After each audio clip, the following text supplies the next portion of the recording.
Hi, my name is Jake, and I'll be talking about predicting skill and the relative age effect. So the big question is skill prediction effective? And generally speaking, the answer to this question is no, it's not effective. That's because most predictions of success in a particular activity are based on perception of an individual's abilities. So if you remember back to our discussion of abilities versus skills, abilities are things that we're born with and we can't change them through practice. So things such as height, weight, lean muscle mass to a certain extent, etc. This is really important in things like professional sports, where people are literally paid to determine if a person's going to be good at a certain sport or a certain skill.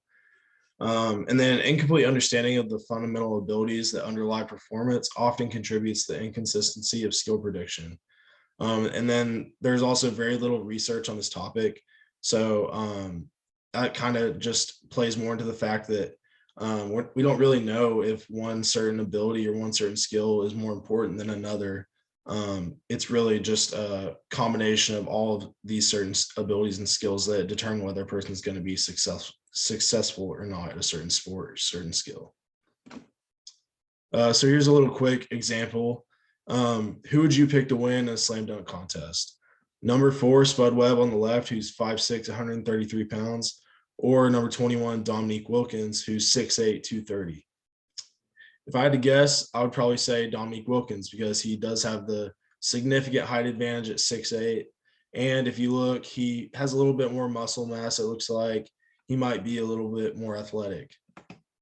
But then if you go on, here's kind of a video from the 1986 NBA Slam Dunk Contest where they actually did compete against each other.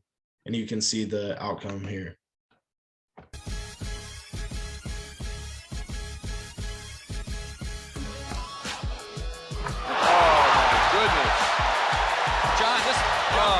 So impressive, and a crowd with a standing ovation. But that appears what he's going to do. It's conservative, but it still wins people, and probably the judges. He goes back to the double clutch move. That gets him. Well, the crowd loves it.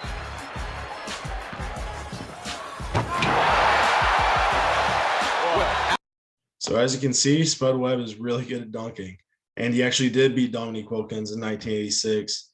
So that just proves that you can't really judge a book on its cover based on just looking at someone and determining deciding how good they're going to be based on their abilities.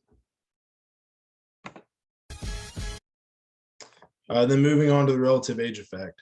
So this basically just states that older boys and girls who have a birthday earlier in the calendar year tend to be bigger, faster, and stronger than their peers and their teammates who were born later in the year. So they're younger than these older kids. And then coaches of these groups tend to focus more attention on the best players rather than the more average players. So this creates a rich get richer phenomenon in which the players who are already advantaged in terms of body size and speed and just physical stature have even more of an advantage because they get more feedback, more encouragement, more attention from these coaches who focus more of their attention on the players who are more effective. And then here's just a few quick pictures, and you can see that there's obviously a big difference between these kids who were born older in the calendar year in comparison to the kids who were born younger in the calendar year. And then here's just a few quick ways that I thought of how to combat this relative age effect. 1, measure the problem. Just be aware of it as a youth coach. 2, allow all children to join, even if that means making multiple teams. 3, maybe group players by skill instead of age. So if you have a younger kid who's really skilled, maybe bump them up so they can get that better competition.